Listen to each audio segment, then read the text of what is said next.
Zohan Mondami, an avowed socialist, may win the New York City mayoral race this week. In fact, he has an excellent chance of winning it. How'd this happen?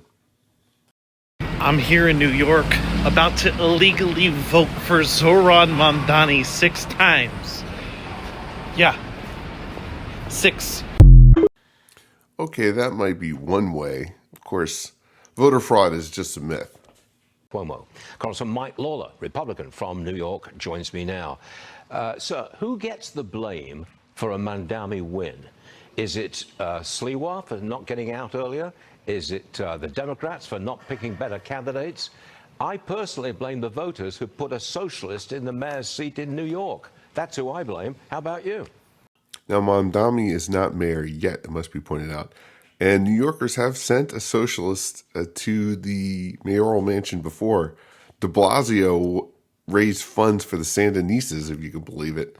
So New Yorkers have done this sort of thing before, although Mamdani is much, much worse, which is saying something.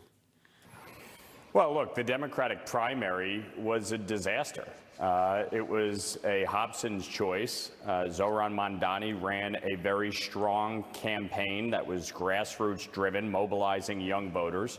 And Andrew Cuomo ran a Rose Garden campaign with arrogance and believing that voters would just elect him simply because. That doesn't sound like Andrew Cuomo. Now, by the way, did you ever think that you'd ever see the day where Republicans would be coming out shilling for Andrew Cuomo? Ultimately, this choice before New York City voters is about the worst choice I've ever seen in a mayor's election. And ultimately, voters are going to have to choose, in my opinion, between the lesser of two evils. And it is obviously a choice they will make. But I think the election of Zoran Mondani will be a disaster for New York. And this Republican member of Congress isn't the only one who thinks that Mamdani is going to be a disaster. New Yorkers, New York City voters, apparently think the same, yet they are still likely to vote Mondami in. So there you go. Will lead to mass out-migration of New York City. This is a very good bet. If I'm rich, and there are a good number of rich people in New York, I'm looking for exit signs. And if I'm a rich Jewish person in New York, and there are a lot of rich Jewish people, I am looking for South Florida. I mean, I'm thinking maybe it's time to relocate to palm trees.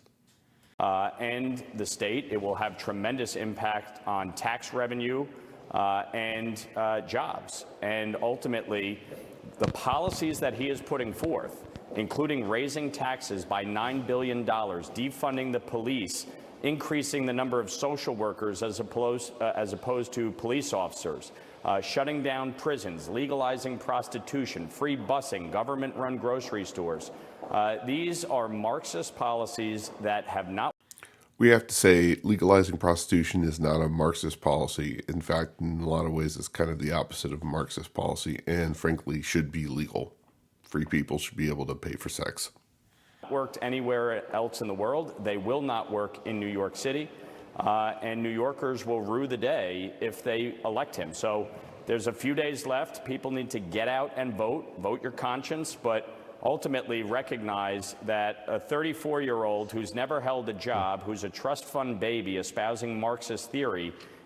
So many Marxist activists are trust fund babies. Lenin was the equivalent of a trust fund baby back in the day. So let's see what this trust fund baby had to say when he was less in the public eye. It can be a very lonely and isolating experience. I'm very lucky in that I have 5 other DSA-endorsed comrades who are with me.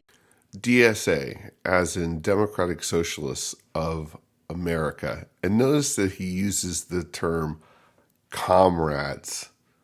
I mean, that is not, Bernie Sanders, Social Security is socialism. This is straight up like hardcore, he's hardcore socialist, okay, that comrade nonsense. By the way, it's worth noting, what a democratic socialist is. There are 2 types of socialists. There are many types of socialists, but there are democratic socialists and there are revolutionary socialists.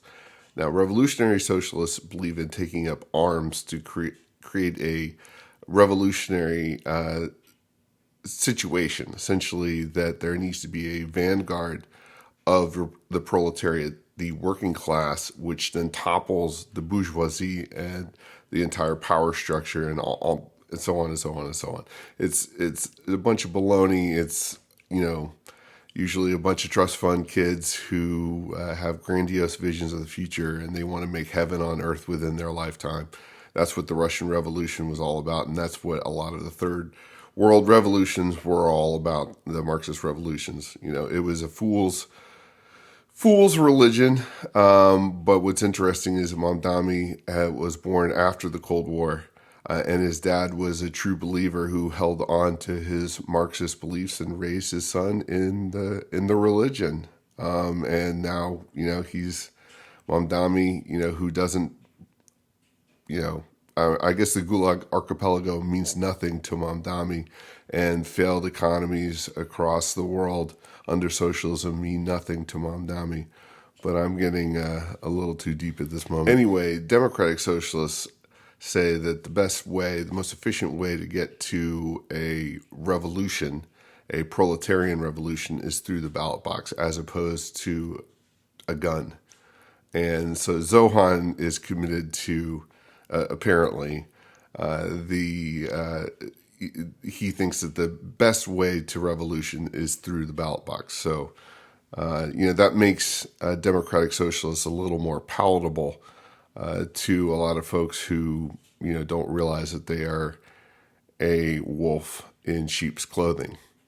In the Assembly and in the state Senate. But for example, before we were elected, Julia Salazar was in office for 2 years without a single other socialist endorsed by DSA and understanding. It then makes it much easier to run a campaign that will be built around raising class consciousness, because we will run the campaign. Class consciousness.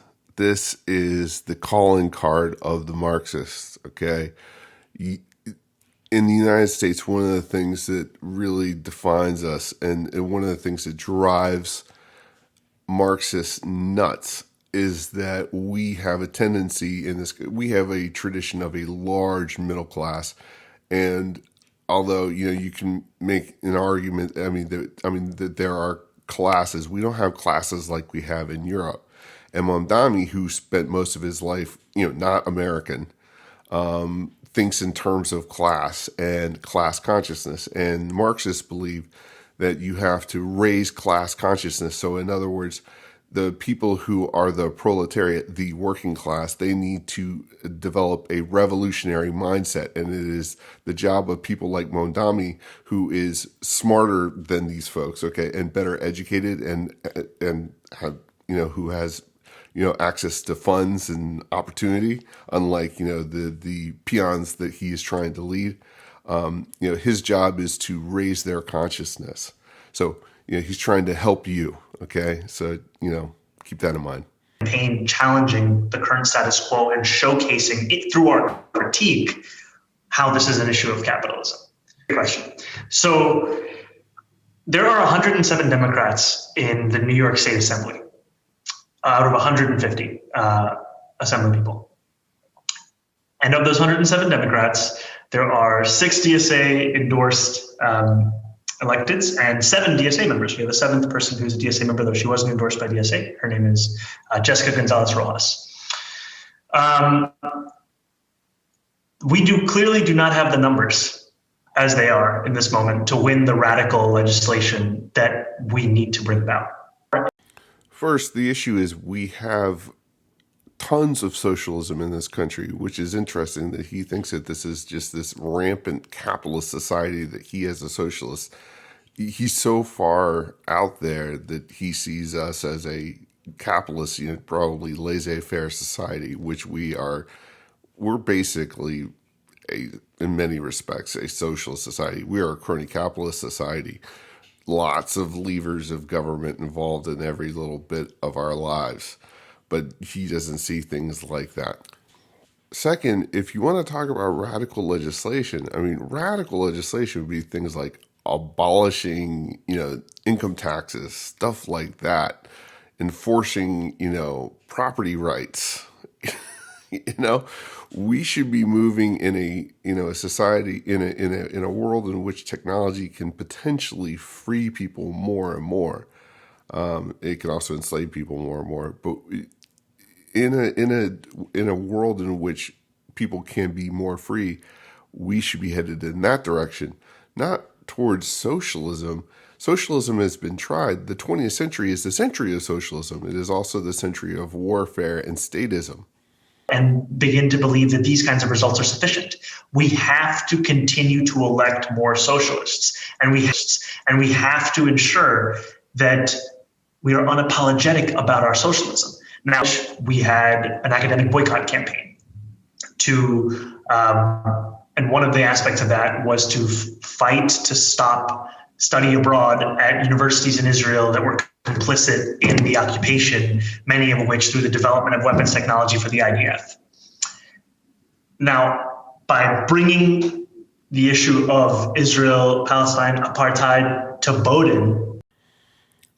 We're not going to weigh in on Israel, but I will say that if I'm a Jewish voter in New York, I probably have some issues with this guy. You bring it front and center, it's harder to ignore. And then making sure that we move to dismantle that relationship. Those are things that you can do as a legislator, right? You can, for example, Governor Cuomo has an executive order barring, I think New York State from doing business with any company suspected of sympathizing with BDS. One thing I can do as a legislator is once we build up a large enough coalition for this, we overturn that executive order. But I sincerely believe in this political project. I sincerely believe in socialism. For me, it was Palestine that brought me into this movement. It can be such a lonely experience to be a socialist, and it was for me, country, because my journey, as Oren alluded to and referred to, in organizing began at my college campus with students. Now, who started their political career as an organizer? What prominent politician? I don't remember. Justice in Palestine to power this journey and understanding that it is socialism that we are fighting for this moment right now, right? If we're talking about the cancellation of student debt, if we're talking about Medicare for all, these are issues which have the groundswell of popular support across this country. But then there are also other issues that we firmly believe in, whether it's BDS, right? Or whether it is the end goal of seizing the means of production. And there you have it, the means of production. Seizing the means of production, seizing the economy, cars, planes, food, everything must be within the state so that people like Mamdani can run everything in the way that they see fit. That's what he wants. Stuart Varney at the top of this video asked, who is to blame for Mamdani's rise? Well, we will acknowledge that blame is a loaded term. That's not really fair. There are tons of people who are voting for him. They don't see it as a matter of blame. Okay, we acknowledge that for sure. But we'll also say that a lot of Mamdani's support appears to be coming from young people. And a lot of these young people, they just don't know what socialism really is. They have no experience with socialism. They've probably not read much about socialism. And they have no experience with the Cold War, for instance. I mean, people who are just a little bit younger than me really have had no experience with the Cold War. They didn't know the Soviet Union or Mao's China or the concentration camps in Siberia or the Stasi or the KGB or the horrible pollution throughout Eastern Europe. They never knew that world.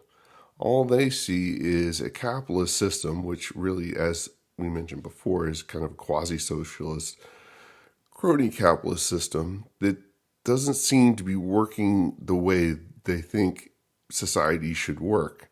As they look down into their iPhone, it just doesn't feel right to them. And so here comes Smiling Mondami offering an alternative called socialism. And that's where he's getting his support. And frankly, the people running against him aren't doing a good enough job, making the case against him. So he's likely to win. lastly, we'll say it's probably not just the rich who are going to be leaving New York soon. It is going to come back and bite the city. He is so far left, and he mixes his leftism with Islamism. He's going to make the de Blasio years look like the golden age. And I can tell you in Florida, we're affected by this just with the law enforcement alone. If you're working at NYPD, do you want to go out there and risk your life knowing that the mayor hates you? No, a lot of them are not going to want to do that. And in Florida, we've established a $5,000 recruitment bonus. So if you are somebody that doesn't want to serve under that guy as mayor, you come to Florida, any state or local law enforcement agency, you get $5,000 right at the top.